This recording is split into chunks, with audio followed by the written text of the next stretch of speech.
She had rehearsed this moment 100 times. What she would say, how she would say it, the exact tone that would make it clean, no mess, no tears. She had even chosen the restaurant, neutral ground, public enough that neither of them would fall apart. But Shin Hyunjae didn't wait for the restaurant. He showed up at her door at 11 at night with a single white peony, her favorite, which she had never told him, and eyes that already knew something was wrong. He stood in her doorway, took one look at her face, and said, "Whatever you're about to say, don't." And Grace Obi, who had survived an abortion at 21, a post-diagnosis delivered in an empty clinic room, and a uterine scarring report she'd read alone in a hospital corridor, Grace Obi, who never broke in public, felt her throat close, because she was about to destroy the best thing that had ever made the mistake of loving her. "I can't have kids," she whispered. The peony was still in his hand. He hadn't moved, hadn't flinched. The silence between them was the loudest thing she had ever heard. And then he said one word that she would turn over in her mind for the rest of her life, wondering if it saved her or simply pulled her deeper into a world she was never meant to survive. Welcome to Afro-Korean Love Stories. In today's episode, we bring you silent pain, true love, fated encounters, worlds collision, and romance. If you're just joining us for the first time, hit that like button, subscribe, turn on your notification bell so you don't miss out on new story drops. Let me know in the comments which city you're watching from. I want to see how far these amazing stories have traveled. Now hold on to your seats as we take a deep dive into this amazing story. Her name was Grace Obi, and she had built her entire life around the art of being fine. Fine was safe. Fine kept people from asking questions she didn't want to answer. Fine was the smile she had perfected at 21, sitting in a clinic in Lagos, signing paperwork for a procedure she had agreed to because the man sitting outside in the waiting room had looked at her with those tired eyes and said, "I'm not ready, Grace. I'm just not ready." She had nodded. She had been fine. She found out about the PCOS 3 weeks later. A routine post-procedure checkup. The doctor had said the words carefully, the way doctors do when they're not sure how much a patient can absorb in one sitting. Polycystic ovary syndrome, likely present for years. The irregular cycles Grace had always blamed on exam stress. The fatigue. All of it, not stress. Her own body, quietly working against her. The man who wasn't ready never knew. She never told him. There was no point. He had already moved on by then. So had she. Technically, medicine became everything. 6 years of becoming someone who fixed other people because she had run out of things to fix in herself. She was brilliant at it, focused in a way that her colleagues mistook for ambition. It wasn't ambition. It was occupation. Keep moving. Keep working. If you stop, you feel it. The transfer to Seoul General came in the spring. Prestigious.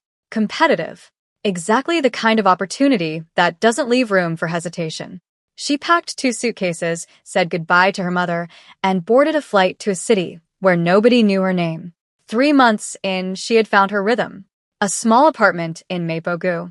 A coffee place 2 blocks from the hospital that made something close enough to strong Lagos coffee that she had stopped grieving the real thing.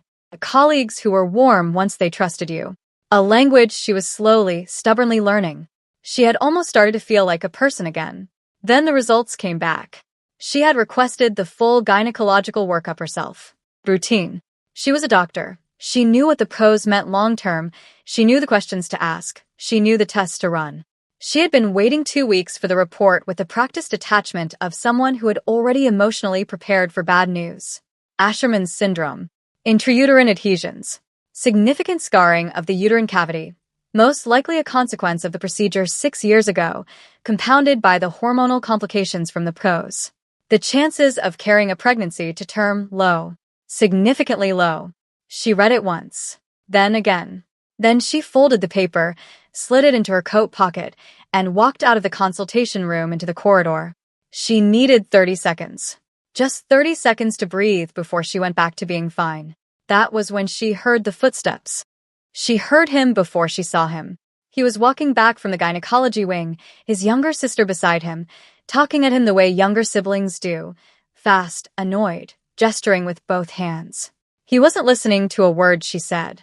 His eyes had already found Grace. She straightened, slid the report deeper into her pocket. arranged her face. Dr. Obi. His Korean was precise. Everything about him was precise. Tall, dark-suited.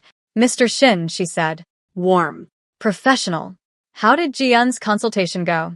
Fine, Ji-Yun said, rolling her eyes. He made them repeat everything twice. I asked for clarification, Hyunjae said, without looking away from Grace. Ji-Yun muttered something in Korean that Grace's 3 months of vocabulary wasn't equipped to decode. Probably unflattering. The hormonal panel results should be ready by Thursday, Grace said. Dr. Yoon will call you directly. But everything looks manageable. Nothing to worry about. I'm not worried about Ji-Yun, he said. A beat. Are you alright?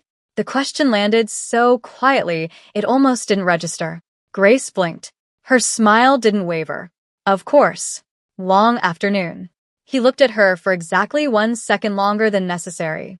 Then he nodded once and guided his sister toward the exit. Grace watched them go.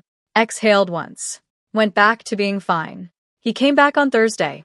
Ji-Yun's results were ready. Dr. Yoon's office was on the 4th floor.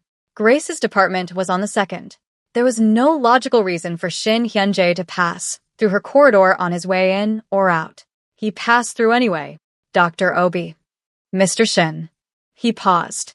Looked at her the way he always did. You look better today, he said. I wasn't unwell before. I know, he said, and walked on.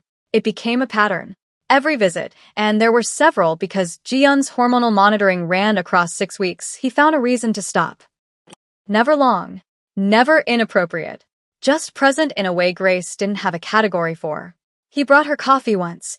The strong kind, the kind that tasted nothing like hospital vending machine coffee, and set it on the nurse's station counter nearest to her without a word, as if he'd simply forgotten it there. She drank it. Didn't mention it. He smiled. Just barely.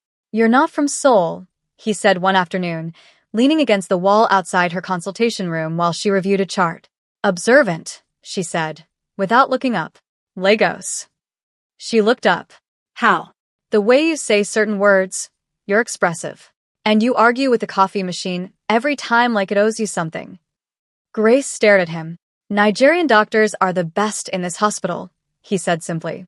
Then he pushed off the wall and left. She told herself it was nothing. Powerful men were charming when they chose to be. It was a tool like any other. She had seen it before. She knew exactly what it looked like and exactly how to remain unaffected by it. Except Shin Hyunjae wasn't performing charm. That was the problem.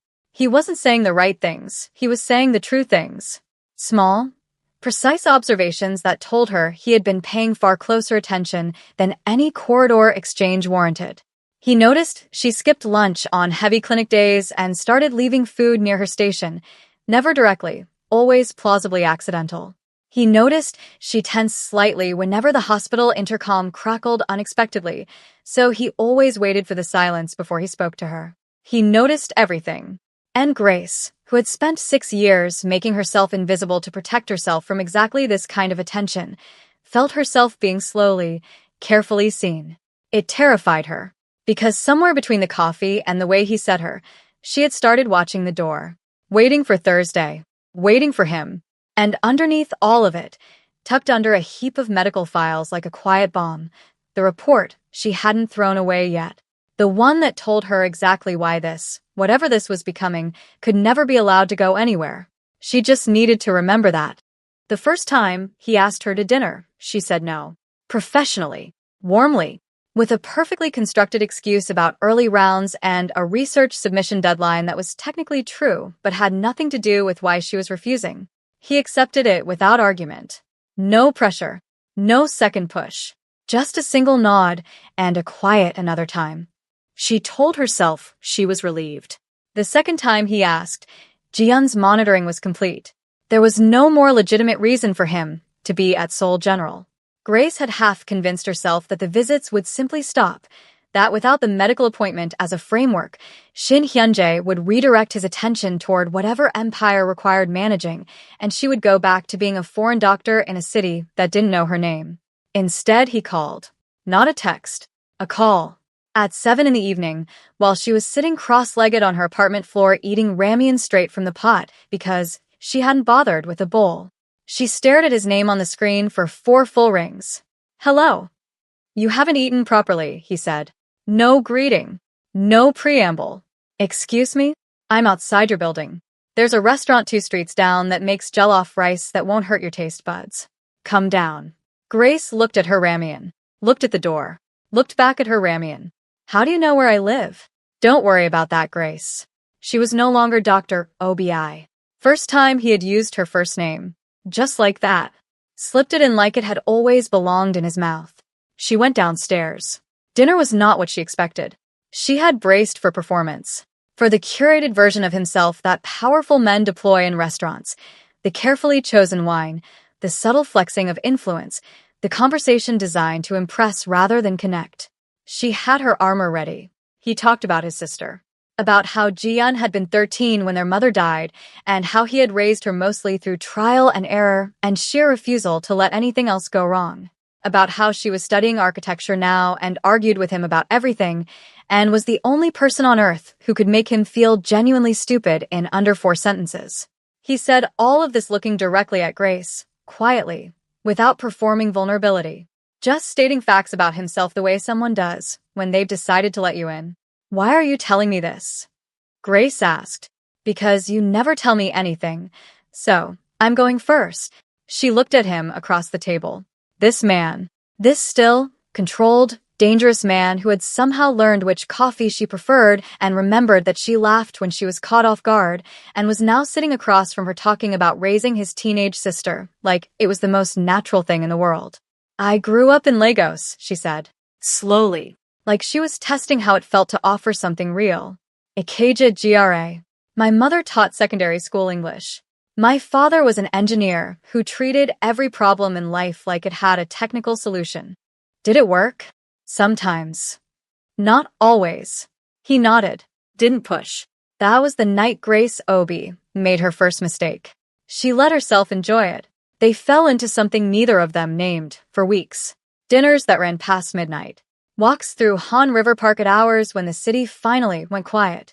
Phone calls that started practical and ended nowhere near where they began. He sent her music, old Korean ballads with English translations typed out underneath, no explanation, just the lyrics landing in her messages at odd hours like something he'd been thinking about and couldn't keep to himself. She sent him back her Afrobeats playlists from artists he'd never heard of. He listened to every single one. Started referencing lyrics in conversation with the casual confidence of a man who had done his research thoroughly and wasn't going to pretend otherwise. He was learning her. She was letting him. And underneath every dinner, every late call, every moment, she caught herself smiling at her phone like a woman who had forgotten what she was protecting herself from. The report sat in her bedside drawer, moved there from underneath the pile of documents on a night she couldn't sleep. As if proximity to it while she dreamed would help her remember what she was supposed to do with it. She was supposed to end this. She knew exactly what Shin Hyun-jae was. Not just powerful, rooted. A man building something that was meant to last generations. She had heard enough, paid enough attention during his careful, deliberate self-disclosures to understand that legacy wasn't a concept to him. It was a mandate. The Shin name. The continuation of something. She could not give him that. Every time she rehearsed the conversation in her head, it ended the same way. She would tell him the truth. He would be gracious about it, because he was always gracious, and then he would redirect his life toward a woman whose body hadn't already made the decision for both of them. It was the logical conclusion, the only fair outcome. She just kept not doing it. Then one evening, everything shifted. They were in his apartment for the first time. She had agreed to dinner there because Ji-yeon was visiting and had practically demanded Grace come, and it was impossible to say no to Ji-yeon when she wanted something, a trait Grace suspected she had inherited from her brother. Ji-yeon had fallen asleep on the couch mid-movie, wrapped in a blanket, entirely unbothered. Hyun-jae had turned the volume down without being asked. Grace was watching him do it, this small, careful gesture. This man who moved through the world like a verdict being quietly tender with his sleeping sister, and something in her chest came completely undone. He turned and caught her looking. Neither of them spoke for a moment. Then he crossed the room, sat beside her, and took her hand. No speech. No declaration. Just his hand around hers, steady and certain, like a door closing on every exit she had been keeping open. Hyunjae. Not tonight, he said quietly. Whatever it is. Not tonight. She looked at their hands, his thumb moving slowly across her knuckles. The city quiet outside the window. She nodded. Not tonight. But the morning always comes. Let's pause for a second, because I need you to sit with that for a second. Grace knew, the whole time, every dinner, every late-night call, every moment she let him take her hand, she knew what she was carrying, and she chose warmth over truth because for the first time in 6 years somebody was making her feel like she wasn't already broken. Tell me honestly, can you blame her? Have you ever held on to something beautiful just a little longer than you should have because letting go felt like losing the last good thing? Because Grace didn't just fall for Hyunjae. She fell for the version of herself that existed when she was around him. The one who laughed without planning it. The one who sent music at midnight and meant something by it. And she was about to burn all of it down with 4 words. Do you think Grace should have told him about her condition before things got any deeper? Do you think he deserved to know about an information this huge? Do you think he'd stay knowing the empire he wants to build has a 50-50 chance of ending with his bloodline? Are you in support of the way she's going about it? Let me know your thoughts in the comments below. If you're feeling this story in places you didn't expect, you're exactly where this story needs you to be. Hit that like button right now and subscribe if you're still yet to, because this next part is where everything breaks open, and you do not want to miss it. She chose a Sunday. Sundays felt merciful somehow. Softer. Like the day itself would absorb some of the damage. She had rehearsed it clean. 4 sentences. No elaboration, no backstory, no invitation for him to talk her out of it. Just the truth, stated clearly, followed by the logical conclusion she had been postponing for 3 months. She got through exactly 1 sentence. I need to tell you something I should have told you before any of this started. He was standing at his kitchen counter, making coffee, the strong kind, the kind he had learned she preferred, with his back to her. His hands didn't stop moving, but something in his shoulders changed. A barely perceptible shift. The kind of stillness that isn't relaxation. He knew something was coming.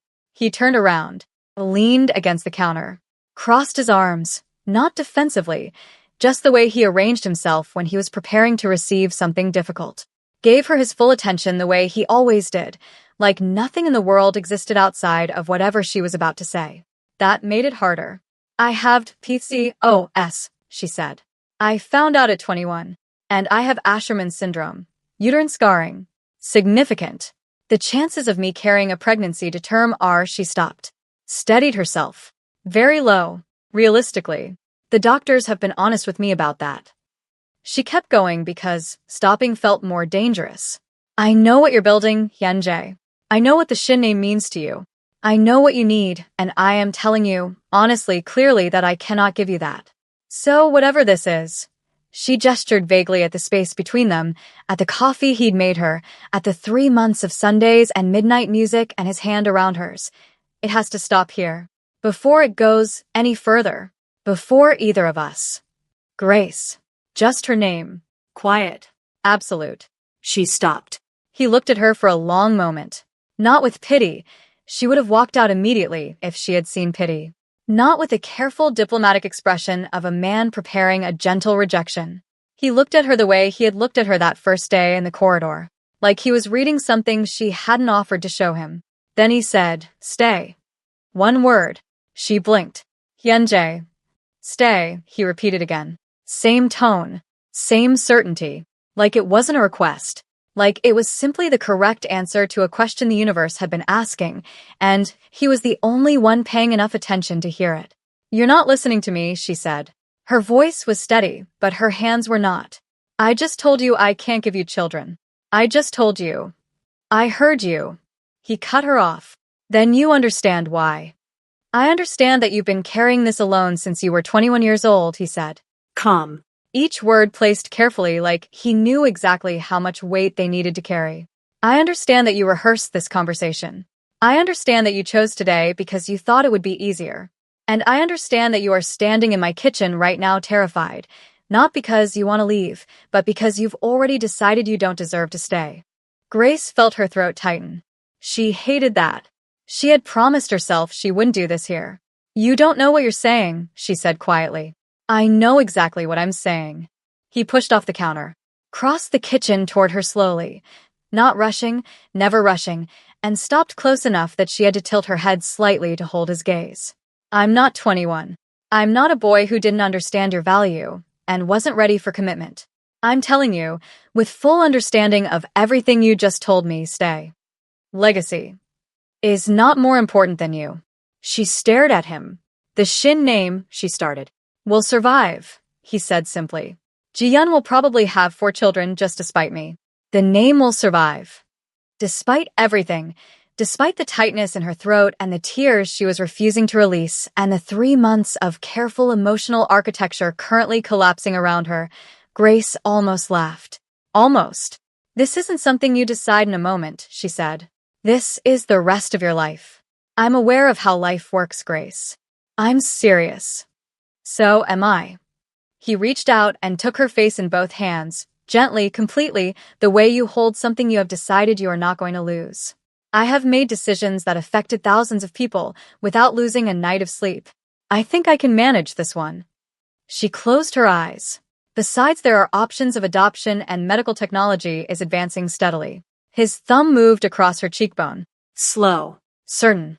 You came here to end this, he said softly. And I'm telling you, you're not leaving. You're impossible, she whispered. Yes, he agreed. Completely unbothered. And then, for the first time since she was 21 years old, Grace Obi stopped being fine.